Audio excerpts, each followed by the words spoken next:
Avis vascular centre మన దేశంలోనే the best varicose vein hospital. నమస్తే రమ్మగారు. నమస్తే జయ. రమ్మగారు, కర్మ దీనివల్ల జీవితంలో అన్ని కర్మని అనుసరించే జరుగుతాయి అనుకోవాలా? మంచి అయినా చెడైనా ఏం జరిగినా నా కర్మ అనేస్తూ ఉంటాం. నా కర్మ వల్ల ఇలా జరిగింది.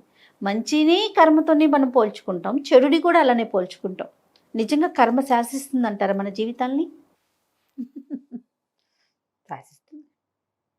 బుద్ధి కర్మానుసారిణి అంటారు. ఓకే. బుద్ధి మన కర్మను అనుసరించి తీసుకెళ్ళి మన బురదగుంటలో కూర్చోబెడుతుంది. ఇది నమ్మగలమా లేదా అనేది జయ. ఎప్పుడు పరిస్థితులు మనకు అదుపులో లేనప్పుడు, మనం ఏమీ చేయలేని స్థితి వచ్చినప్పుడు, మన వల్ల ఏం కాదు, ఇదంతా మనదేం కాదు, మనం ఊరికే బొమ్మలా నుంచునో కథ దాని అంతటది మాస్టర్ ప్లాన్ ప్రకారం జరిగిపోతోంది అని అర్థమైనప్పుడు అంతా నా కర్మ అంటాం.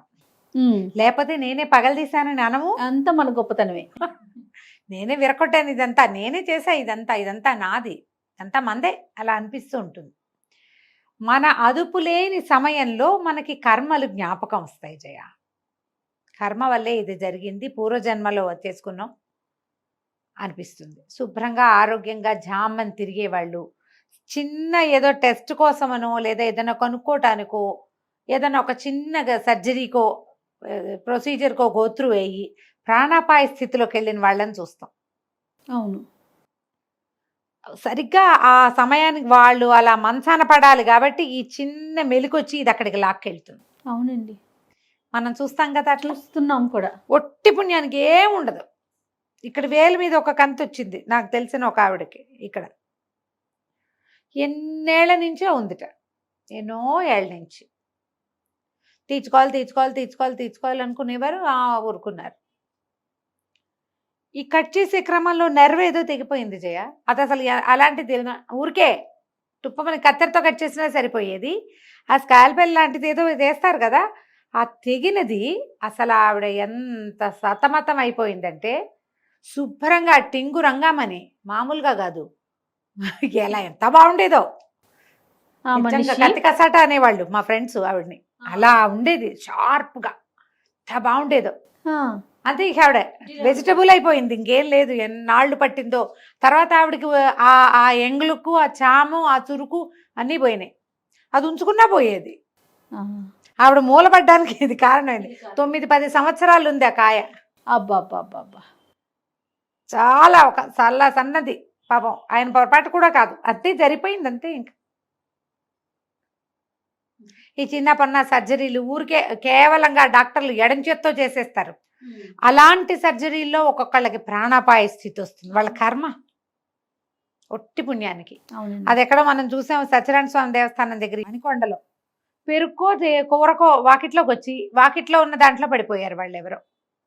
అది తెరిచింది వానల్లో 3 ఏళ్ల. అవునవును కదా, ఒట్టి వాకిట్లోకి వచ్చి పాల ప్యాకెట్ కోసమని వెళ్తే చనిపోయారు. ఒట్టి పుణ్యానికి వాళ్ళ ఇంటి నుంచి 3 నిమిషాలు కూడా లేదు. అది ఈ వాకిట్లో 5 నిమిషాల్లో ఇల్లు చేరతామనగా యాక్సిడెంట్లు అయిపోతాయి. 5 మినిట్సే మన ఇంటికి యాక్సిడెంట్ స్పాట్కి గ్యాప్. భార్య భర్త బండి మీద వెళ్తున్నారు, భర్త అయిపోయారు, భార్య రోడ్డు మీద కూలబడి కూర్చుంది. చెప్పలేం. తల్లి రాక్షస తల్లి 3 పిల్లల్ని నూతులో దోసి తను మాత్రం బతికుంటుంది ఆ నూతులో. కర్మ అలా వాళ్ళతోటి చేయించేస్తుంది. దాని నుంచి బయటపడడానికి చాలా ప్రచండమైన, మామూలుది కాదు, దైవబలం కావాలి, ఆత్మబలం కావాలి. 2 ఈ 2 ఉంటే వీటిలోంచి తప్పించుకుంటారు. ఎలా వస్తుంది దైవబలం?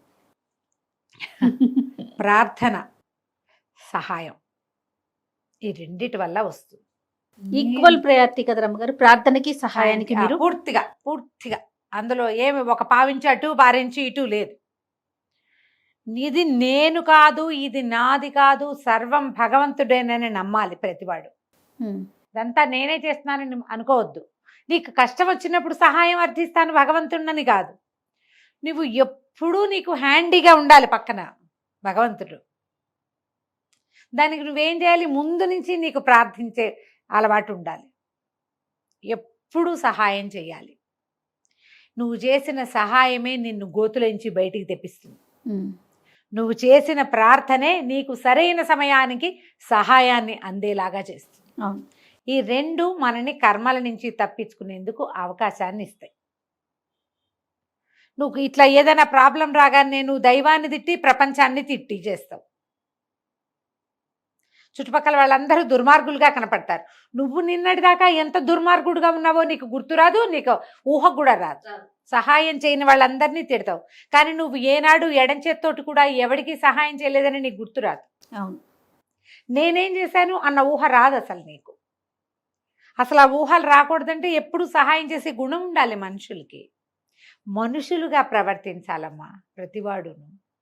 అప్పుడు మనం కర్మల నుంచి కొంత తప్పించుకోగలుగుతాం. భగవద్గీతలో కూడా దీన్నే చెప్పారు, కర్మల మీదే నీకు అధికారం, దాని ఫలితం మీద లేదు అని చెప్పిన భగవంతుడే. ప్రచండ దైవ బలం ఉంటే గనక నువ్వు కర్మల నుంచి కొంత తప్పించుకునే అవకాశం ఉంది నీకు.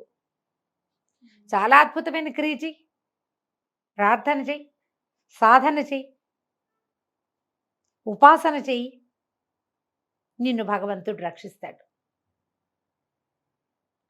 మన మహాభారతంలో భీష్మ పితామహుడు ఎప్పుడు పడిపోయాడమ్మా ఆయన? ఏనాడు పడిపోయి ఏనాటి దాకా ఇచ్చామరణంతో అప్పటిదాకా ఉన్నాడు. ఆయన పడిపోయిందేమో ఈ మార్గశిరంలోనే కదా, ఇంకా ముందే కాస్త అటు ఇటుగా. ఇప్పుడు పడిపోయిన వాడు, డిసెంబర్లో పడిపోయిన వాడు అట ఫిబ్రవరి దాకా ఉన్నాడు. అంతేగా భీష్మ ఏకాదశి అవతల ఎప్పుడో అవుద్ది, అవునా? మరి ఇప్పుడు ఇది ఎట్లా వచ్చింది ఆయనకి? యుద్ధం ఫినిష్ అయిపోయాక తన మనవలకి అందరికీ మంచి మంచి విషయాలు చెప్పి కథలు చెప్పి ఉత్తరాయణ పుణ్యకాలం వచ్చేదాకా ఆగి ఆయన చేసిన సత్కర్మ ఆయనకు అవకాశాన్ని ఇచ్చింది. కుకర్మల వల్ల ఆయన పొరపాట్లు ఉన్నాయి కొద్దిగా, అందుకని మనం మునిమనవడి చేతిలోనే ఆయనకు మరణం వచ్చింది. కానీ సత్కర్మ ఆయనకి ఇచ్చామరణము, భగవంతుని యొక్క సన్నిధానంలో మరణించే అవకాశము, అవన్నీ కల్పించే ఒట్టి కథే నీకు మీకు గుర్తు చేస్తున్నాను అంతే. అవునండి, ఇలాగే జరుగుతుంది. మనం చేసిన కుకర్మలు మనం అనుభవించాల్సిందే ఎంతో కొంత, వాటి నుంచి తప్పించుకోగలమని అనుకోకూడదు. కానీ సుకర్మలు కొన్ని చేస్తే ఈ కుకర్మ తాలూకు చాలా పెద్ద పరిస్థితి నుంచి నిన్ను పక్కకి తప్పిస్తుంది. ఓకే, మీరు 2 పాయింట్లు చెప్పారు, దైవబలం, ఆత్మబలం. దైవబలం గురించి చెప్పారు, ప్రార్థన, సహాయం. మరి ఆత్మబలం అంటే ఎట్లా? ఇదే నిన్ను నమ్మటం. ఆ, ఈ భగవంతుడు నాకు సహాయం చేస్తాడు, నాతోటి దైవం ఉన్నాడని నమ్మాలి నువ్వు. ఇది నేను కాదు అతడని నమ్మాలి. ఈ చేసే సహాయం ఉంది చూడు, రేపొద్దున్న నాకు హెల్ప్ చేయడానికి వీడికి నేను హెల్ప్ చేస్తానని అనుకోకూడదు. మామూలుగా మనకి ఒక బార్టర్ సిస్టమ్ ఉంటుంది కదా బ్రెయిన్. అవునవును, ఖచ్చితంగా ఉంటుంది. ఇవాళ మనం ఏదైనా ఇచ్చామనుకో, రేపు మనకు అవసరమైతే చాలా స్వతంత్రంగా వాళ్ళని అడుగుతాం మనం. అవును, మన లోపల ఒక స్విచ్ ఉంటుంది, ఏంటి, వీళ్ళకి మనం ఇచ్చాం వీళ్ళు మనకి ఇస్తారు అని. ఇది పోగొట్టాలి ఆత్మబలం ఇక్కడ పనిచేయాలి. వాళ్ళకి అవసరమైనప్పుడు సహాయం చేసావు నువ్వు అంతే. వాళ్ళ నుంచి వెనక్కి తీసుకుందామన్న ఊహొస్తే బార్టర్ సిస్టమ్ అయిపోయింది అది. అప్పుడు సహాయం మ్యూచువల్ అయింది, నిష్కామ కర్మలు అవి లేవు అక్కడ. నిష్కామంగా లేదు. నువ్వు అది ఎప్పుడు కుదురుతుంది? చుట్టుపక్కల వాళ్ళతోటి ఇది సాగదు మనకి. ఎక్కడో రోడ్డు మీద నువ్వు ఎక్కడికో వెళ్ళావు, అక్కడ ఎవరో పడిపోయారు, వాళ్ళని లేవదీసావు, అయ్యో పాపం అని లేచి వాళ్ళ దాన్ని వాళ్ళు వెళ్ళారు, అది నిన్ను కాపాడుతుంది. ఓకే, ఈ రోజువారీ చుట్టుపక్కల వాళ్ళకి నువ్వు చేసే బార్టర్ సిస్టమ్ సహాయాలు ఉన్నాయి చూడు, అవన్నీ సహాయంగా భావించొద్దు. అవి మనం దైనందిన జీవితంలో మనం సమాజంతో పాటు వెళ్తూ ఉంటాం.